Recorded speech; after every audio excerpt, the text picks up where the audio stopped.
In this short movie, I will talk about the settings, lighting, camera techniques, and editing that used to show subjectivity in the film Persona.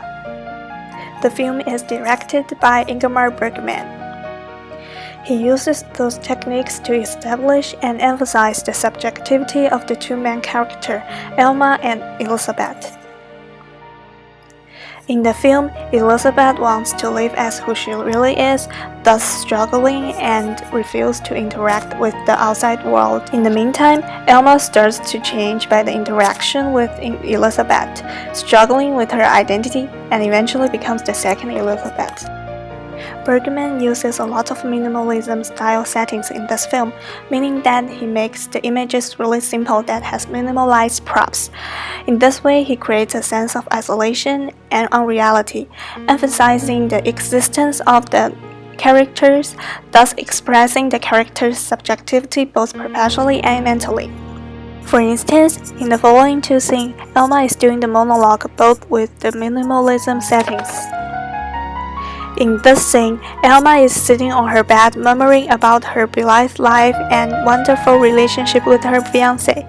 However, the minimalizing setting caused the dissonance between her words and emotions that audiences perceived.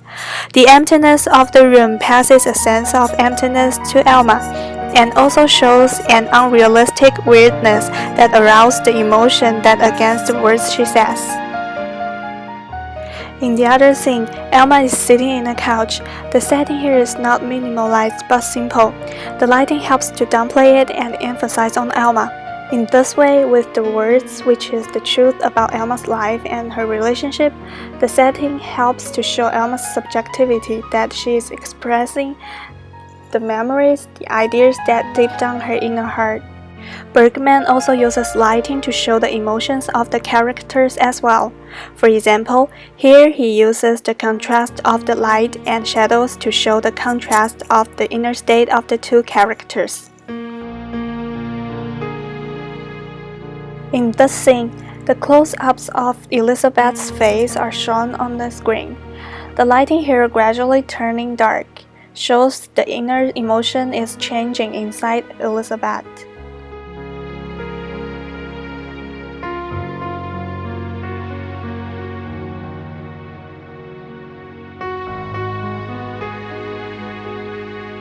And eventually, her emotion bursts out and is shown in action. Bergman's use of close-ups is his signature and inspired a lot of great directors. Here I want to show a clip of Woody Allen's interview on Ingmar Bergman. When people think of the archetypal Bergman shot, they think of a lingering close-up. What was it about his use of the close-up that enabled him to get right inside the heads of his characters?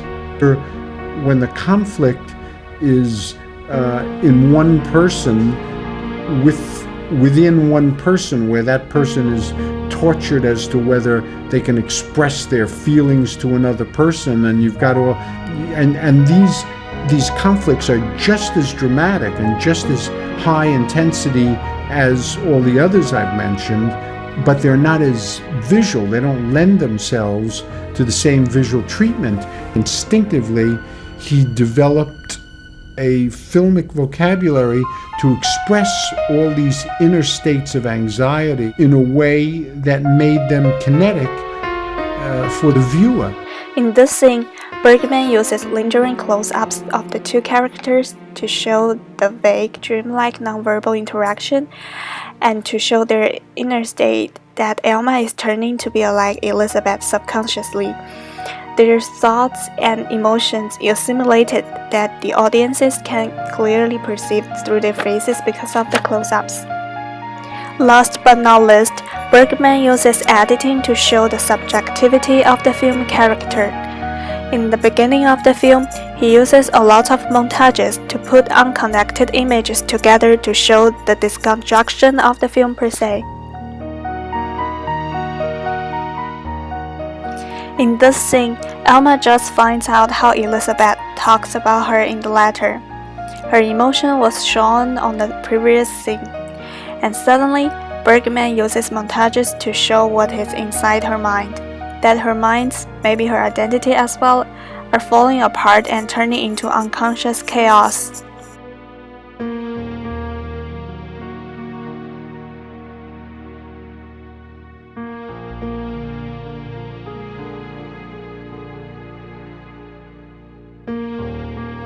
These montages are the same as those of the beginning of the film and will also shown up in the end of the movie.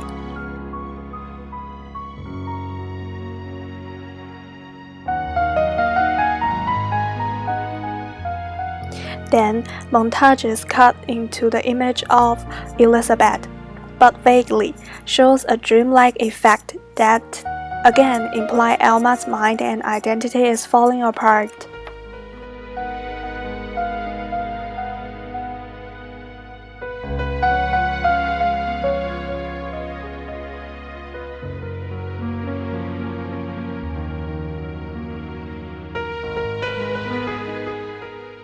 In a very late sequence, the subjectivity is both shown by editing and close-ups.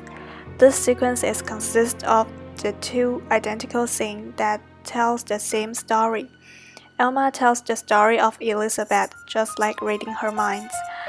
She tells the story about how Elizabeth wants to have kids and how she actually hated him. The differences is the camera position. In the first scene of the sequence, while Alma tells the story, the camera shots close-ups on Elizabeth's face. The audience can see her facial expression and how her emotion is driven by the story that Alma is telling. It is her story. Pojken skrek dag och natt. Du hatar honom. Du var rädd. Du hade dåligt samvete. Then the scene repeated, but this time camera shots on Alma with the same close-up positions and zoom-in patterns. This time, audiences can see Alma's facial expressions and her emotions driven while telling the stories. This caused the confusion that the story become her own story, that she is recalling her own experience. Besides the editing and close-ups, the high-key lighting here can also arouse the dramatic and serious atmosphere. Du känner att du inte kan återgälda. Så försöker du. Försök. Then, the editing alternate half of Alma's face to half of Elizabeth's face, repeatedly, and eventually, the identity is hard to tell. Bergman uses these editing techniques to illustrate that Alma's identity is turning into another person, Elizabeth, in a direct and subjective way.